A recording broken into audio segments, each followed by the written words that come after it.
Assalamualaikum warahmatullahi wabarakatuh, teman-teman semua, pejuang stop judi yang saat ini masih berjuang untuk bisa berhenti bermain judi tapi masih selalu gagal. Cobalah berpikir bahwa pada akhirnya hanya menghasilkan duka di balik semua cerita penjudi. Hasil yang pasti dari seorang penjudi hanya satu, yaitu penyesalan. Sebab akan mengalami penderitaan yang cukup panjang. Buat teman-teman saat ini yang masih bermain, masih jadi pengkhianat pada diri sendiri, yang sudah bolak-balik berjanji, tapi selalu diingkari, yang sudah merasa capek, tapi masih selalu ngotot untuk main. Sadarkah teman-teman semua, bahwa semua permainan judi online, permainannya dibuat oleh manusia, programnya yang menciptakan juga manusia. Pemain tidak akan pernah tahu apa yang akan keluar pada putaran berikutnya, tapi bandar akan selalu tahu apa yang akan keluar pada setiap putarannya. Terus kita berharap masih bisa menang dengan sistem yang mereka buat, dengan sistem yang sudah mereka atur. Kemenanganmu hanyalah sekedar pancingan agar merasa terlena, merasa mudah mencari uang dengan bermain judi. Itu adalah akal bulus dari mereka semua, para bandar, supaya kita mendapatkan kesenangan ketika bermain judi online. Setelah itu mereka akan membuat isi rekening teman-teman semua berpindah ke rekening mereka.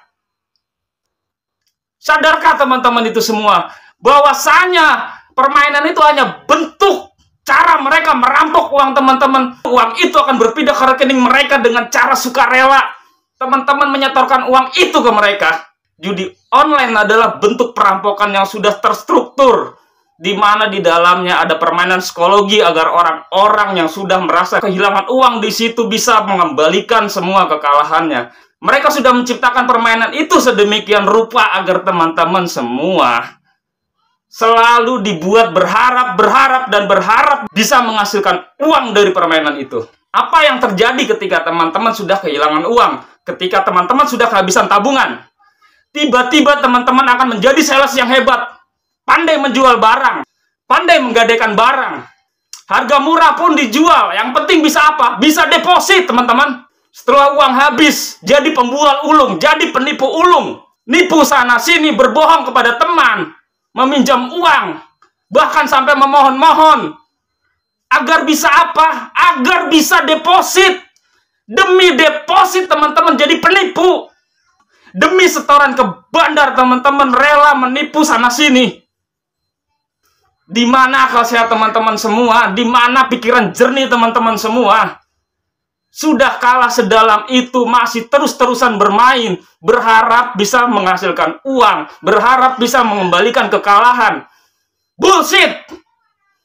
Tidak akan pernah kembali.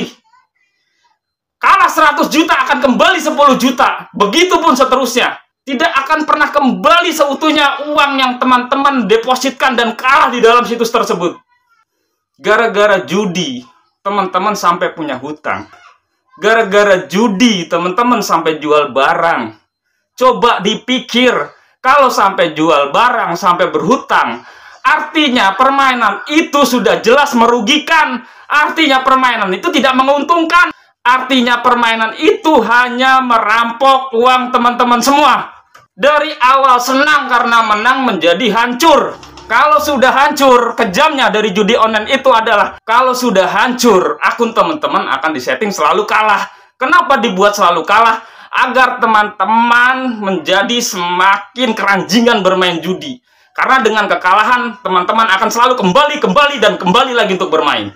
Mau menggunakan cara apapun, taktik apapun yang pernah kita pelajari dalam bermain judi, bandar sudah lebih tahu.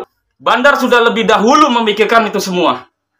Jadi jangan berharap teman-teman punya trik jitu untuk mengalahkan bandar. Tidak akan pernah bisa itu. Coba lihat sekeliling teman-teman semua. Orang-orang yang aktif bermain judi, adakah di antara mereka yang hidupnya enak? Adakah di antara mereka yang hidupnya kaya gara-gara judi? Tidak ada teman-teman, tidak ada.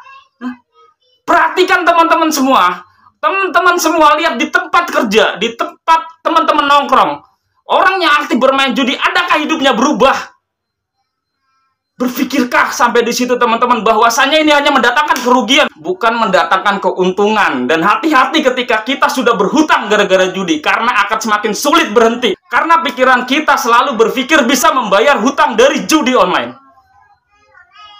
Jadi teman-teman semua, saya berharap sebelum seluruh harta teman-teman habis, sebelum masalah timbul kepada diri teman-teman semua, teman-teman bisa berhenti dari sekarang. Teman-teman bisa mengurangi frekuensi depositnya dari sekarang. Jangan sampai menyiksa diri, jangan sampai hidup terpuruk, baru teman-teman berhenti. Hati-hati bagi yang sudah berusia 40 tahun ke atas. Ketika hidup terpuruk, ekonomi hancur gara-gara judi online, akan lebih berat untuk bangkit. Akan lebih berat melewati fasenya. Semoga video singkat ini dapat menjadi pertimbangan untuk teman-teman semua. Untuk mengakhiri perjalanan perjudian teman-teman. Untuk mengakhiri petualangan teman-teman dalam bermain judi. Sudahi sebelum hancur, berhenti sebelum menyesal. Terima kasih sudah menonton. Akhir kata saya ucapkan, wassalamualaikum warahmatullahi wabarakatuh.